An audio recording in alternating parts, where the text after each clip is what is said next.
عليكم ورحمة الله وبركاته. ازيكم يا حبايبي؟ عاملين ايه؟ وحشتوني جدا. والنهارده هناخد لسن خفيف جدا بجد، هيخلص 5 دقايق. let's get started. النهارده هناخد مع بعض finding area. طبعا انت لو ما شفتش الفيديو بتاع finding perimeter فروح شوفه حالا عشان الموضوع هيبقى ناقص معاك حتة. طيب تعالوا ناخد الفايندنج اريا. ايه هو؟ زي ما اتفقنا الفرق ما بين الاريا والبريمتر.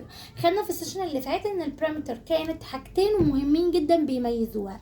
ان البريمتر كنا بنتكلم عن حاجه من بره، ولما بنيجي يعني ايه من بره؟ يعني حوالين الجاردن اللي خدتها زي ما اتفقنا. طيب وكنا بنقول نشوف اللينس ده قد ايه واللينس ده قد ايه واللينس ده قد ايه، وكنا بنعمل بلس بلس بلس، يبقى البريمتر بلس بلس بلس. لكن الاريا هيميزها برضو حاجتين. لو انا بقى عايز اعمل جوه الجاردن دي احط مثلا زرع اخضر، ازرعها بمعنى اصح، وانا هزرعها حواليها من بره ولا هزرعها جوه في الارض من جوه؟ بالظبط في الارض من جوه. يبقى انا الاريا دايما بتكلم عن حاجه من جوه اللي هي دي. فبيقولك طب انا لو انا عندي مثلا اوضه وعايزه افرشها سجاده، فبتروح تقول للراجل انا السجاده، انا المكان الفاضي اللي عايزه افرشه كذا في كذا. لو تاخدوا بالكم اللي هو كذا في كذا دي اللي هي ايه؟ الاريا. يبقى الاريا باي. الاريا ايه؟ باي. يبقى ما تنسوش البريمتر بلس بلس بلس، بس الاريا باي. الاريا ايه؟ باي. يبقى انا هعمل ايه؟ قالك بص، انت محتاج اللينس والويدز ايا كان بقى، في سكوير ولا في ريكتانجل. بس طبعا في السكوير ما فيهوش لينس وويدز، احنا اتفقنا هو عباره عن سايد وسايد، والفور سايدز ايكوال. يعني مثلا لو ديت مثلا 4، يبقى طبعا دي كمان 4 و4 و4، يبقى دي كمان 4. انا اللي يهمني الاتنين دول، ده وده، لان انا هعمل الاتنين في بعض. يعني هعمل ده باي ده، هعمل 4 باي 4. طب لو كان 3 باي 3، طب لو كان 2 باي 2، لو كان 5 باي 5، وهكذا. طيب الفورمولا نفسها ايه؟ هنقول الفورمولا عبارة عن سايد باي سايد، بس كده. يبقى بقول 4 باي 4 equals 16. اوكي. طيب ساعات بنقولها سايد باي itself. انا مغيرتش حاجة، انا بس غيرت الكلمة side by side، or ممكن تقولها side by itself. itself دي يعني نفسه، يعني side by number نفسه، number by number نفسه، بس كده. طب في حاجة ناقصة، ايه هي؟ اليونت.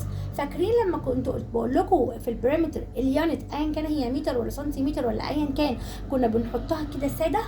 ازاي؟ امال النهارده هنحطها ايه؟ ولنفترض ان دي طبعا متر ودي متر، يبقى هنا 16 هتبقى متر باور 2 اللي هو سكوير متر. تاني، يبقى في الاريا حط كده 2 صغننه من فوق اسمها سكوير، اسمها سكوير اريا. وساعات هو بيقولك في الكتاب المعاصر بيقولك في تيب صغننه كده، بيقولك ان بدل ما تقولها سكوير متر، سكوير متر دي معناها اللي هي المتر باور 2، فبيقولك بدل ما تكتبها سكوير متر اكتبها متر باور 2. ده في الاريا بس، لكن في البريمتر زي ما اتفقنا بنحطها كده بس. اوكي. يبقى انا اللي انا عايزاك تحفظه سايد باي سايد بس كده. طب في الريكتانجل اتفقنا ان دوت عباره عن اسمه لينس وده اسمه ويدز، صح؟ يبقى انا هعمل ايه بكل بساطه بقى؟ لينس باي ويدز بس كده. يعني لو كان هنا في مثلا ده 5 متر، طبعا دي هتكون مثلا اصغر منها، يبقى مثلا 3 متر. يبقى انا الانسر هتبقى ايه؟ اسمع، ها، يس 5 باي 3 يبقى equals ايه؟ equals 15. خلصت. طب واليونت يا ميس؟ هي عبارة عن متر، يبقى هكتب متر وهعمل سكوير كده اللي هو باور 2. يبقى هنا الرول بتاعتي length by width، وهنا side by side or side by itself. يلا ناخد example. هنا السايد ب 6 سنتيمتر. طبعا انا مش عارف ده سكوير ولا ريكتانجل، بالعقل كده هو طبعا باين ان هو سكوير لان كل سايدز ايكوال، ولكن كمان هو مديني سايد واحد بس، وبيقول لي يلا هاتي البريمتر وهاتي الاريا. طبعا عشان نفتكر السيشن اللي فات في السكوير كنا بنقول 4 باي السايد. طب ميس انا كده اتلخبطت، انت قلتي لي البريمتر بلس بلس بلس، قلنا الاريا عباره عن باي. طب انت دلوقتي بتقولي لي 4 باي، قلت لك ثواني ركز في اللي انا هقوله. انت دماغك متبرمجه ان مثلا ونفترض، تعالى كده نتخيل مع بعض ان هنا البريمتر وهنا الاريا. في اليمين البريمتر عباره عن بلس بلس بلس، اوكي، والاريا عباره عن باي بس. يعني ايه باي بس؟ يعني النمبر التو سايدز باي بعض، اوكي. طب انا هنا برضو، طب ما انت هنا يا ميس قلتي برضو باي، قلت لك لا، انت دماغك متبرمجه ان ده سكوير، يعني عباره عن سايد بلس سايد بلس سايد بلس سايد، بس تلقائي بدات تربطها وتقول بدل ما اكرر السايد 4 تايمز فهقول 4 باي السايد، لكن هي اوريدي الاصل بتاعها ايه؟ كانت بلس.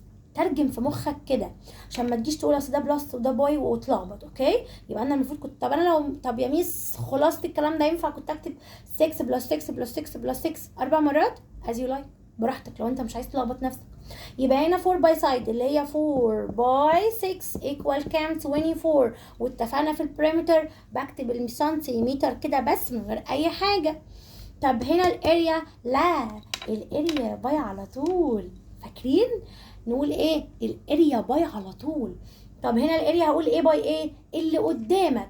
هنا 6، طب ما هنا مفيش حاجه، ما هي 6 برضو، يبقى هقول 6 باي 6. ما تخترعيش نمبر، ما تقولش 4 ولا تقول 2، هو الاريا باي على طول اللي قدامي، ما بفكرش تاني الاريا، ما بفكرش، ما اقولش اقول 4 باي ولا 2 باي، لا افكر في البريمتر. عشان كده دايما اقول الاريا اسهل. يبقى انا هنا اقول 6 باي 6 بس كده equal 36. طبعا هنا في سنتيمتر، رحت كاتبه سنتيمتر ورحت عامله باور 2 ما تنساش، يبقى 36 سنتيمتر. هنا الاثنين ديفرنت، ممكن يكونوا سيم على فكره بس هي مش قاعده، بس ممكن يكونوا سيم ممكن يكونوا ديفرنت على حسب ما تيجي. عشان ساعات يقول لي طب ولازم الاريا تطلع زي البريمتر؟ طب لازم يطلعوا مختلفين؟ لا عادي، هي زي ما تيجي بس ده اصلا رول ودي رول تانية خالص، اوكي. نفس الاكزامبل بقى بس على الريكتانجل، برضو اداني ريكتانجل وقال لي هات البريمتر وهات الاريا، هو برضو بيدمج ما بين الاثنين. قلت له اوكي، انا عندي البريمتر بلس بلس بلس بلس، عايز تعمل 8 بلس 5 بلس 8 بلس 5 از يو لايك، عايز تستخدم، بص بقى انا هنا ايه، هنا دماغي متبرمجه ان هي ايه بلس، فقلت 8 بلس 5 بلس 8 بلس 5. بعد كده افتكرت كلام ميس آية كانت بتقول ان انا هحط 8 بلس 5 براكت واروح عامله باي 2، يبقى انا هستخدم الرول الثانيه اللي هي كانت بتقول 2 باي وافتح براكت 8 بلس 5 واروح، وميس برضو قالت لي حطي اللي في البراكت الاول، يبقى هنا 2 باي وافتح براكت 8 بلس 5 ايكوال كام؟ 13، يبقى 2 باي 13. طبعا هنا ممكن اشيل براكت خلاص طالما خلصته، يبقى 2 باي 13. اتفقنا كنا بنعملها ازاي؟ 2 باي 3 ايكوال 6 و2 باي 1 ايكوال 2، يبقى 26. 26 ايه؟ طبعا هنا كان المفروض يكون قايل لي، ففي السؤال ممكن يكون قايل مثلا متر، يبقى انا هكتب هنا متر بس مش هكتب اي حاجه جنبها. طب الاريا، لا الاريا باي على طول، يبقى هعمل ايه؟ لينث باي ويدز اللي هي ايه؟ 8 باي 5 ايكوال كام؟ ايكوال 40. 40 ايه؟ متر، وما تنسوش ان هي سكوير، يبقى متر باور 2. وبكده يا حبايبي نكون خلصنا السيشن، وافكارها كلها هي نفس افكار السيشن اللي فات كمان. ولو عندكم اي سؤال في الكومنتات ممكن تبعتولي على طول وهرد عليكم، واشوفكم على خير. جود باي.